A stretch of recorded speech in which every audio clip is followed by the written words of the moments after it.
Okay. Thank you. I now recognize Senator Rosen, and we'll go from there. Thank you, Mr. Chair.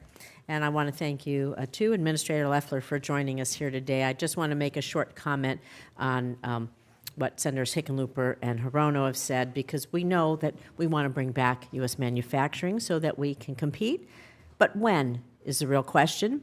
How long does this take to happen, and how many businesses will suffer or disappear in the meantime? And that's what we're really talking about with this uncertainty, because this puts people's dreams and their life work at risk or on the chopping block. So I think when we talk about it, this is that bridge where people's dreams will be dissolved. But I'm going to move on because we've had so many good conversations, and I want to talk about the importance of SBA as a resource partner. Because SBA's impressive networks of Veterans Business Outreach Centers, Small Business Development Centers, and Women's Business Centers, we know that they provide critical support to small businesses across the country, having counseled more than 744,000 small businesses and supported over 1 million jobs in 2024 alone. The tailored support provided by Veterans Business Outreach Centers, I'm just going to call them VBOCs, a lot easier, it's important for my state of Nevada, which is home to more than 200,000 veterans and over 23,000 veteran small businesses. We only have 3 million people in Nevada, so it's a good number.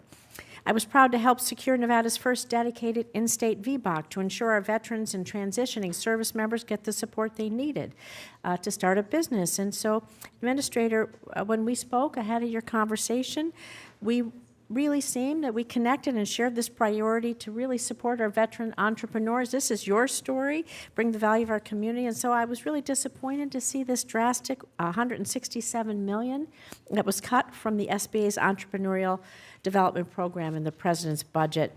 And this is going to result, sadly, in the closure of hundreds of business resource centers, including 31 VBOCs. Small businesses are being hit hard, like I said, by the Trump tariffs. It's just the uncertainty. People aren't sure how to plan. We're not trying to attack anyone. We want to bring things back, but people just don't know what to do. And they need access to SBA, to the resource partners they've had, to the confidence that they have in their communities and those connections now more than ever. And so my understanding that your plan to address this need is for the SBDCs to provide the same services previously offered by eliminated programs like VBOCs, and I so appreciate this. But the SBA requested only $10 million in additional funding for SBDCs to serve veteran-owned businesses. It's still 46% less than existing funding for the veteran services. It's a step forward, but in the meantime, again, where are folks going to go, and how is this expertise? You're losing staff. These centers in my small state really help. So does SBA acknowledge that organizing all counseling services under SBDCs will make it harder for our veterans to access resources and place even more pressure on our SBDCs? They are really already strained. Senator, thank you for the question. And there is no bigger champion of our veterans than President Trump, which is why I think we've all seen him upsize the Veterans Administration budget by $5 billion. And I'm pleased to say, particularly as the daughter and granddaughter of veterans, my father started a small business as a result of what he learned in the military, that I am so proud to champion veterans and deliver even more unified, strengthened resources. We've just announced today an MOU with Secretary Collins at the Veterans Administration to share more resources between the small business efforts of the VA. It's important that veterans often serve veterans, and that's what our VBOCs give us. They hire veterans to serve the veterans who understand the process. So by eliminating them, you've eliminated this kind of unique understanding from veteran to veteran. I want to correct the assumption that we're eliminating VBOCs. That's absolutely not the case. In fact, the floor of $10 million is a floor, not a ceiling from the SBDCs. But let's be clear, there are 1,000 SBDCs across the country. We have 68 regional offices